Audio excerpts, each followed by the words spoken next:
दोस्तों नमस्कार, स्वागत है आपका आज के प्रदेश न्यूज़ की इस खास रिपोर्ट में। और इस खास रिपोर्ट में आज हम बात करेंगे देश की पहली महिला प्रधानमंत्री और जिन्हें आयरन लेडी के नाम से भी जाना जाता था, इंदिरा गांधी जी के बारे में। और क्योंकि इंदिरा गांधी जी का मसूरी से भी एक अटूट नाता रहा है और कई बार वो मसूरी आई, यहाँ के टिप्टन होम्स हो चाहे एलबीएस एकेडमी हो, तमाम जगहों पे वो आई हैं। और इसी बारे में बात करने के लिए हमारे साथ हैं आज गोपाल भारद्वाज जी, जो पूरी विस्तार से हमें जानकारी देंगे कि इंदिरा गांधी जी कब यहाँ पर आई थी, क्या कुछ घटनाक्रम उस दौरान का रहा है। सर, स्वागत है आपका प्रदेश न्यूज़ के इस खास बुलेटिन में। धन्यवाद आपका जी।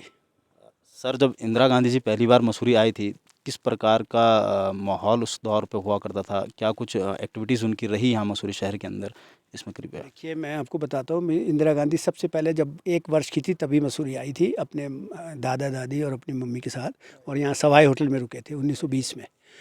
और जैसे मैंने आपको नेहरू जी के बारे में बताया था, उनका परिवार यहाँ में पहले से ही आ रहा था। तो उस साल जिस साल में इनकी उम्र 1 वर्ष की थी तो सवाई होटल में ये रुके थे। और बाद में दूसरी जगह चले गए थे, लेकिन सबसे पहले जब 1 वर्ष की थी तब मसूरी आई। फिर 1928 में वो मसूरी दोबारा आई अपने दादाजी के साथ, मोतीलाल नेहरू जी के साथ। और माल रोड में वो अपने दादाजी के साथ उंगली पकड़ के चलती थी पैदल। और मैंने जैसे आपको अपने फ़ादर के बारे में बताया था, तो मेरे फ़ादर के पास भी वो आए थे और वो कहते थे कि मेरे ग्रैंडसन नहीं है। तो मेरे फ़ादर ने बोला, ये आपके 12 ग्रैंडसन के बराबर अकेली एक ही बेटी है, तो आप निश्चित रहिए, ये बहुत नाम कमाएंगी आपका। वो 1929 या 30 में मेरे फादर से मिले थे, जो उसके बाद फिर वो मसूरी नहीं आए, उनकी मृत्यु हो गई थी 1931 में।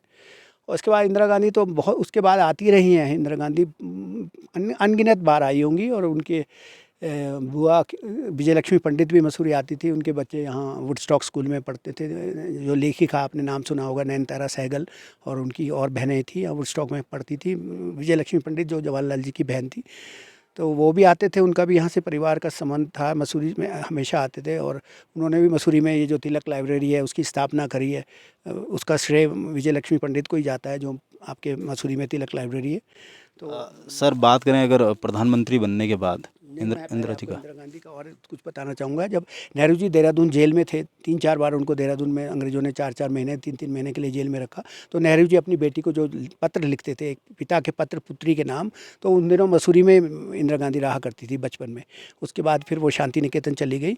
और लेकिन उसके बाद भी उनका आना जाना लगा, जैसे नेहरू परिवार आते थे वो भी आते रहते थे। फिर 1956 में एक डेलीगेशन, रशियन डेलीगेशन आया था मसूरी में, सवाई में ठहरे थे।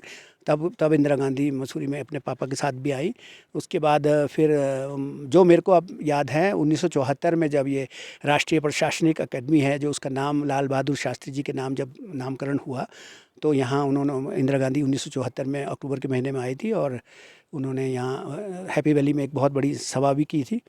और उसके बाद फिर आप जैसे जानते हैं कि मसूरी में यहाँ पे माइनिंग का काम बहुत होता था, लाइमस्टोन यहाँ पे निकाला जाता था। तो जो इंदिरा गांधी एक यहाँ मौसी रहा करती थी, मिसिज़ वांचू, तो उन्होंने भी कहा, और जो महाराज कपूरथला के परिवार से प्रिंसेस सीता थी, वो भी उनकी दोस्त थी, तो उन्होंने कहा ये मसूरी का वातावरण ख़राब हो रहा है, यहाँ से ये जो माइनिंग के एक्सट्रैक्शन हो रहा है, जिससे मसूरी का एक तो वो ख़राब, क्लाइमेट ख़राब हो रही है, एक यहाँ पे हमेशा डस्ट छाई रहती है और सड़कें टूट जाती हैं, बड़ी बड़ी गाड़ियाँ यहाँ से पत्थर ले जाती है।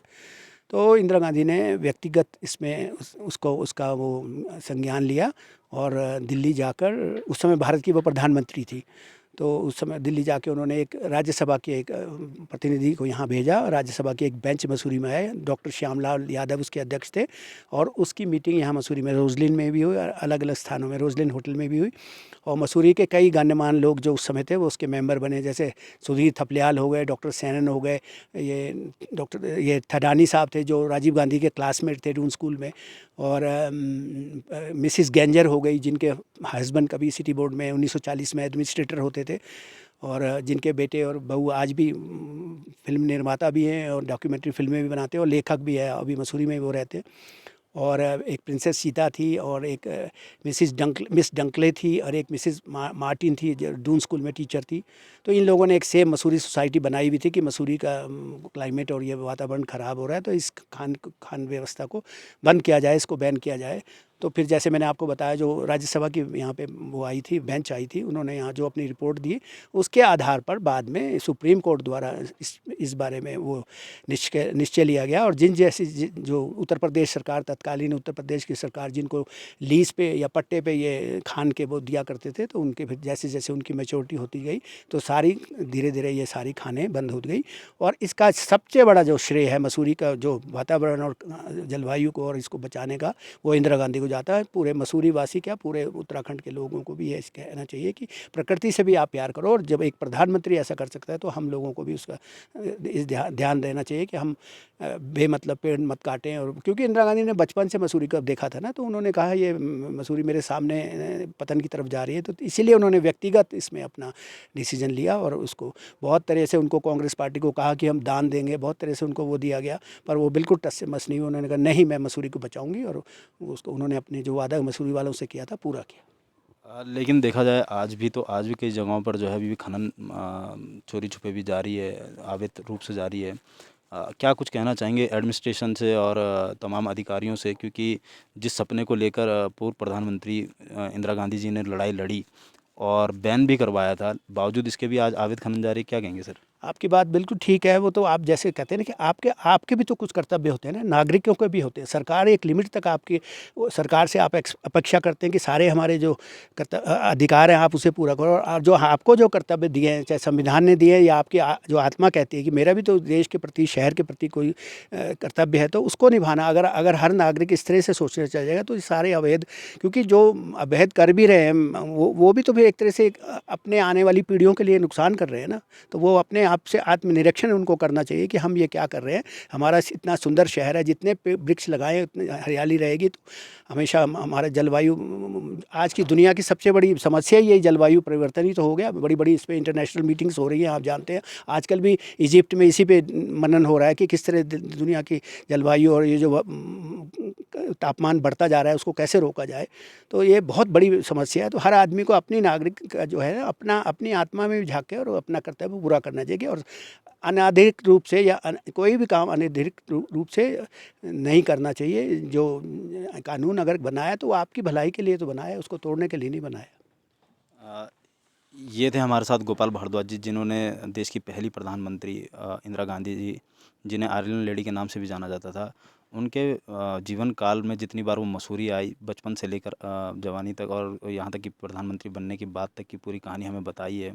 और जहाँ जैसे कि इन्होंने अपील करी है, हम भी प्रदेश न्यूज़ 24/7 की ओर से तमाम दर्शकों से अपील करेंगे कि पेड़ लगाएं, पर्यावरण को बचाएं और संरक्षण में अपना सहयोग करें। अपने सहयोगी राजवीर रौचेला के साथ आशीष भट्ट, प्रदेश न्यूज़ 24/7 मसूरी।